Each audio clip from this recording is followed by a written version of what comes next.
Hello there, this is Welsh ASMR 82. Hey, how you doing? So in the first part of this new series, something I've wanted to try for a little while, I watch these videos on YouTube. They're just a slideshow with, the fake robot voice, looking at all the different stadia, or stadiums if you prefer, in different championships around the world. Something I'm really weirdly interested in. I don't know why. So I thought I would actually do an ASMR version on this channel, and I thought why not start off with the English Premier League, and you can give me a comment and tell me where you'd like to see me do next. So what we're going to do is I'm going to skip through the 20 slides after this one, going alphabetical order through all the different clubs in the Premier League in the season 2022-2023. So this is an ASMR video to help you relax and fall asleep, and if you enjoy it, don't forget to click like. It really does have a massive effect, and I would appreciate it. So let's get started. In these two pictures here, we're looking at Wembley Stadium. So currently no actual football team is in either of these stadiums, but they have been used previously. Wembley has been used by, over time, Arsenal for league games, not this version of Wembley, but the previous version before they knocked it down and rebuilt. But this version, I think, off the top of my head, Tottenham have used it, and I think did West Ham use it very briefly as well. I can't remember. But yeah, so it has been used for Premier League games as well as being the national team's home stadium.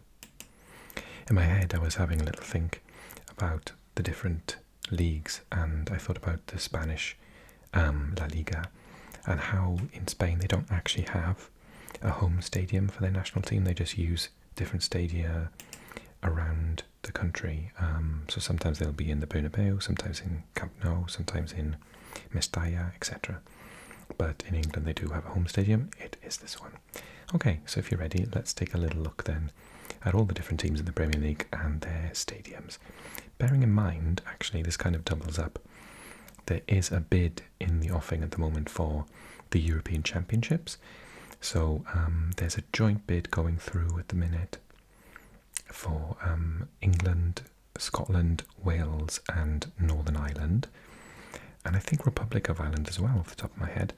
So I think they're all doing a combined bid. So many of these stadia will actually be in that bid as well. But I might do a separate video on that to show you the different stadia in Scotland, Wales and the island of Ireland. Okay.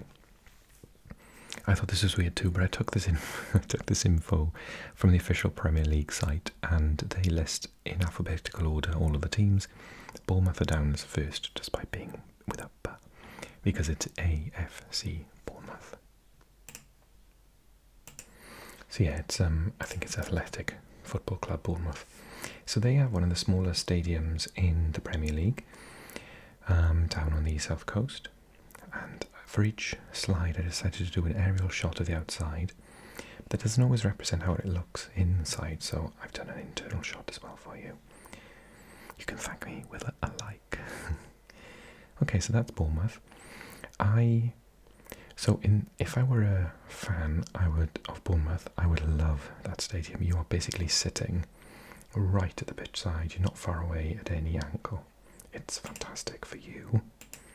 But in terms of the opposition, exactly the same thing. You are absolutely just there with the fans, and it's like a cauldron. It's very intimidating, and so it's pros and cons really. Don't forget to drop a comment and leave your opinion on the different football clubs involved as well today. Okay, next up, unsurprisingly with A, is Arsenal. I didn't live far from the stadium, and it was always very impressive going past on the train line, which you can see there. So you go that way into London, and you pass around that side of the stadium. It's incredible. I have been inside it. I watched a cup match between Swansea and Arsenal. I think Arsenal won 1-0 at the time. because I'm a Swansea fan. And yeah, it's incredibly impressive, both from the outside and, as you can see, from the inside as well. One of the newest and nicest looking stadia in the league and in the country. And next up is Aston Villa, much sort of older stadium, more traditional, very Northern European, similar stadia in sort of Belgium, Denmark, for example. It's got that sort of roof structure, and you can see that it's got one of the stands which is much larger than the other. So yeah, it's a very it needs some redevelopment actually, doesn't it? When you think about it, but for such a big club, you'd think that maybe they would have an even bigger football stadium, but or even more sort of modern one. I think they're probably one of the ones that are due an upgrade. But yeah, so you can see the whole end there. I think that corresponds to that stadium, that side there, the whole end, and then that's the larger one over there. So that is Aston Villa. Aston Villa, incidentally, in case you don't know, is in Birmingham. Birmingham is the second city in England, so it's got a massive population, and that club has got an absolutely huge fan base. Okay, next up are Brentford. Brentford's got a pretty new stadium. It is in London, so in London there are a lot of football clubs, but not a lot of space. I really like their stadium actually. They've maximised the space. You can see it just on the roadside there, squeezed in amongst all these different houses. I remember when I first saw it, I thought that they had a really, really nice stadium. They've had to sort of have the larger stand there and 3 smaller stands there, but I think they've used the space really well, and it's got a relatively large population. Relatively large capacity is the word I'm looking for. But they didn't really need a massive one. At the time, when they built it, Brentford were not in the Premier League, so it was a stunning stadium for someone that was down in the lower leagues. But their project has sort of gone quite well, and they've got up the leagues much sooner than a lot of people thought they might. So that's Brentford. Next one, and a little bit of a favourite of mine, I'm quite fond of this stadium, is Brighton and Hove Albion, or just Brighton. So this one, as you can see from the outside, it looks really smart in the aerial view. I really like the shape. It reminds me of some of the stadia in Japan, in the sense that it's got these sort of really nice lines. And then from the inside, it's got a pretty decent capacity. Smaller stadium that side, so I think that must be that end there. And then the 2 larger stands directly opposite one another. For future, I think I might actually put the capacity on there as well, so that would actually be quite nice. Note for self. Okay, next up is Chelsea. Now, when Chelsea had this built a couple of years back now, it was just seen as being the most outstanding stadium. The reason being, they built it, again, this is in London, you can see large buildings over there, and it's extremely busy, and it's in a very affluent area of London as well. So there's not a lot of room, plus there's a river nearby, so there's not a lot of room to build on. So they managed to do it by building in some hotels, which at the time was, it's kind of normal now, and shopping centres and stuff. But at the time that was seen as being, extraordinary. And yeah, I was just thinking from the aerial view, it's starting to look a little bit like it needs a bit of money spent on it actually. From the inside though, it's still really good looking. It's got the sort of larger stand over there, so that is probably that end there. And then that corresponds to that perhaps. So yeah, just it's got, you might notice roofs in UK stadiums, and that's for a good reason. It's because it's always raining.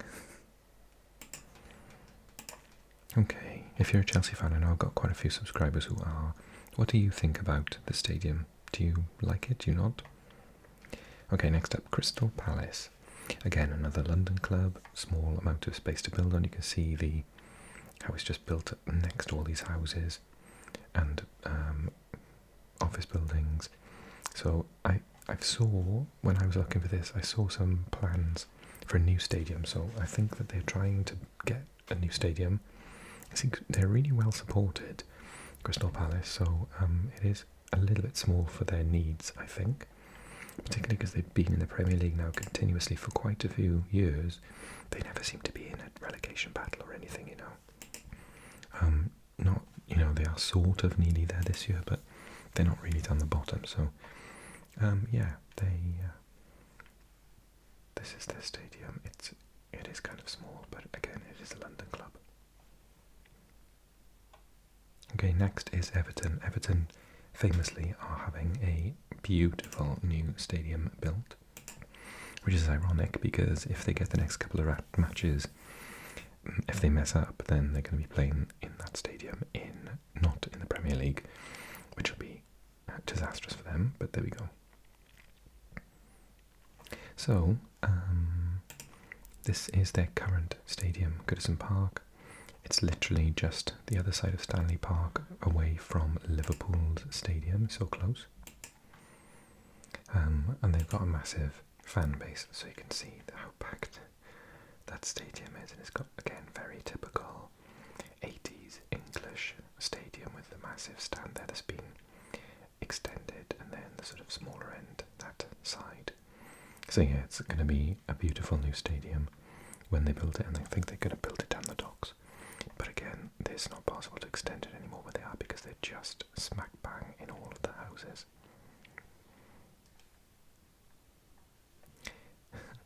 Fulham definitely can't extend.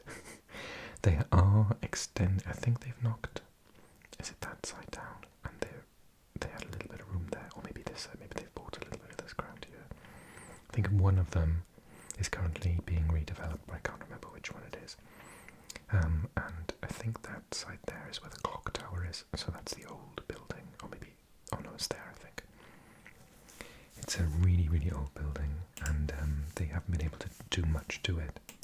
In case you're unsure, it's another London club, and it's literally, like, if you just go a little bit there, Chelsea's ground is just up the road.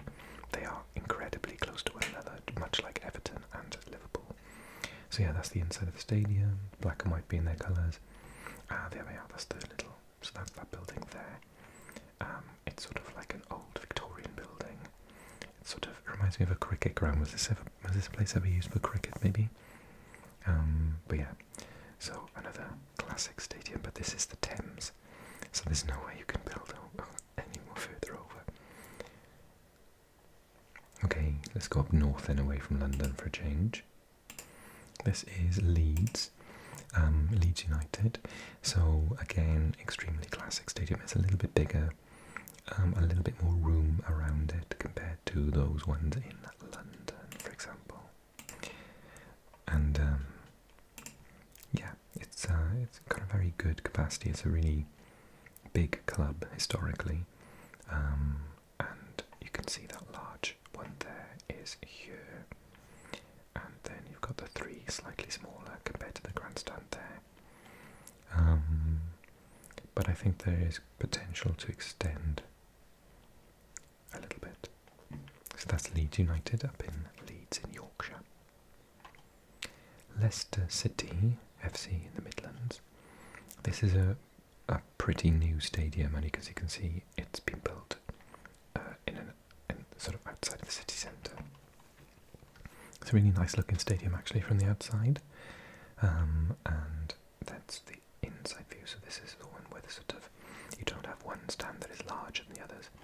I bet if they wanted to extend any of them in the future, they would, and it would look like that with, say, a larger stand in the middle there and three smaller, like Leeds there. But for the time being, they're all sort of the same, and it's quite a tidy looking stadium for that reason. Okay, next up you've got Liverpool. So Liverpool, now I can't remember, are Liverpool extending? Are they building out? Because they were going to share with Everton, but I think Everton have got the stadium just for themselves now. Again, I can't remember if it's to the north, south, east or west, but wherever Stanley Park is, if there's a Stanley Park here, then Everton Stadium is just over there, and it is a historic stadium. And then you've got, so could you drop a comment, which one is the Kop? Because I sat in the Kop. I've been in the stadium when I was a kid. We went on a trip, a bus trip, with my brother's league team, because he was in a team when he was a kid, and they got tickets, and we actually, like, weirdly, were in the Kop. I don't know how we managed to get in there, but there we go. And this is how old I am, right? Particularly for the US. People watching. I watched Liverpool against Spurs, and Klinsmann was playing for Spurs. So that's how old I am. But I watched him play. So I can say I've watched Jurgen Klinsmann play football in person. And I think Barnes was playing for Liverpool, and a couple of other of the greats from that Liverpool side. Okay, Manchester City, obviously now you can see this is a much newer stadium. It was originally built for the, not the Olympics, but the Commonwealth Games. So it was originally, it had a track and field, but they took that away, and I think they added seats. So it became a dedicated football stadium. And yeah, this is sort of towards the outskirts. You can see the rest of the Olympic Park that's there for track and field, just opposite. By the way, if I get any of these facts wrong, just correct me in a comment. I'm not saying that everything I say is totally correct. So yeah, much, much larger, one of the largest stadiums in the league, in the country. Manchester United, so by all accounts it is kind of, there are rumours that they want to knock it down, which I find unfathomable, but apparently the previous owners, or the current owners as well, have let it decay a little bit, and it's not in great shape. So on the pitch it looks stunning. It is an iconic stadium. I would love to go there, I'd love to play there. That would be an amazing dream. And from the outside it's got this nice glass area there, and the roof is a little bit messy, but it sort of adds to the appeal of it. But yeah, it's not in a great state inside, and they need to do quite a lot of refurbishments. Same for the next team, Newcastle United. I remember Newcastle having one of the largest stadiums in the Premier League at one point. I think it was second after Man United. And this section here is absolutely massive, and then the smaller sections there. So you can see that must be from this corner it's been taken. So you can see, oh no, actually, that would be from, I'm trying to work it out, from this corner. So you can see into the big stand opposite there, and then the rest of the big stand is coming into that area. But apparently the new owners have so much rebuilding to do inside. They just, the previous owner, Mike Ashley, just let it rot basically, so it needs. But the thing with Newcastle is, I know it's in the middle of the town, but it is the only club in Newcastle, so it's got massive support. So yeah, I don't think they can, well, they could knock it down maybe, but it is in the city centre, so it's it's the central sort of point of the entire city centre, so it would be missing if they moved it out, but they might have to, who knows. Okay, next up then, Nottingham Forest. So we can see another river here, and then the stadium there, again, classic British, Northern European. So it's got the larger stand there, the two stands there, the smaller one there. You can see here, there's always these gaps. Fans of sort of football in France, northern France, particularly Belgium, Netherlands, Denmark will know what I mean with the stand doesn't go around in a circle. It's just got this gap here, which means the wind can get through and catch the ball and blah blah blah. Obviously, iconic stadium. This is the Brian Clough stand. So Brian Clough being an incredibly famous individual, he helped Forest win so much in his time there as manager. So I don't know what the plans are for this stadium, whether they got a new one in mind or whether they're just going to improve it. Now they're back in the Premier League, but I suppose it depends on whether they're still in the Premier League next year. Talking about being in the Premier League next year, I'm going to find this out tomorrow by the looks of it, with a very important match for Southampton.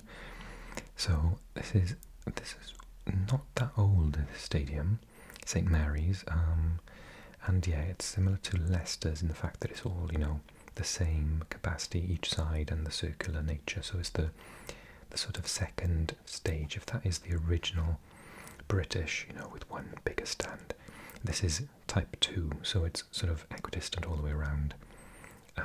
Yeah, reminds me of many stadiums in Britain at the moment that have had a redevelopment in the last 10 years. Okay, and coming to the end then, 3 more. So we got Spurs. I mean, this is a work of art, let's be honest. And I think it was kind of inspired by Arsenal Stadium being so nice. And I think that they reacted to that and they just thought, right, we've got to do an even nicer one. Because it's not that far from Arsenal Stadium. And it is beautiful. I've not been there. Unfortunately, because it was finished during the pandemic, which is when I moved back home to Wales. So next time I go up to England, I'll try and check it out because it is beautiful, absolutely stunning, probably one of the nicest in the Premier League, if not the nicest. Let me know if you agree and which one is your favourite. Okay, next up and last on the list, West Ham United. This is the Olympic Stadium, so I was talking about Man City's earlier on being not the Olympic but the Commonwealth, so this was used for the London Olympics, and then it was changed a little bit, again, removal of the track and some more seats added. So yeah, absolutely beautiful, love the design, really nice stadium. Whenever I watch matches that West Ham have played, I'm always really in awe of that stadium. It's beautiful, absolutely stunning. And that's in the Olympic Park itself, so there's plenty of room around it as well. Not that they need to extend though, but it does show how big the club is, that they can get, you know, a lot of people in there, and it's not usually empty. Oh yeah, sorry, I forgot about Wolves. And I was shocked, actually, they are called Wolves now. Apparently it's not Wolverhampton Wanderers anymore. They've sort of changed the name. So yeah, it's again, it's that sort of Mark 1 stadium. So it's the larger grandstand on one side and then 3 with the caps down the side. Commonplace English North European stadium there. So this is Wolves in that nice yellow colour. And this is in Wolverhampton, obviously, which is in the Midlands. Again, lots of roads nearby and nowhere to move, so I don't know what they're going to do if they want to extend it. Okay, so I hope you enjoyed the video, and don't forget to like it if you have, press subscribe if you're new to the channel, and this is the first time you watch one of my videos. And which league do you want next? I'm thinking maybe Serie A, Bundesliga, La Liga, Liga, something like that, but I'd be happy to do, if I get enough comments, the MLS, the Brasileirão in Brazil maybe, and I can do this as a series, so I'll get around all of them eventually, but drop me a comment and the one that gets the most votes will be next. Okay, thanks so much for watching everyone, take care, I hope you're nice and relaxed or fast asleep, so see you soon.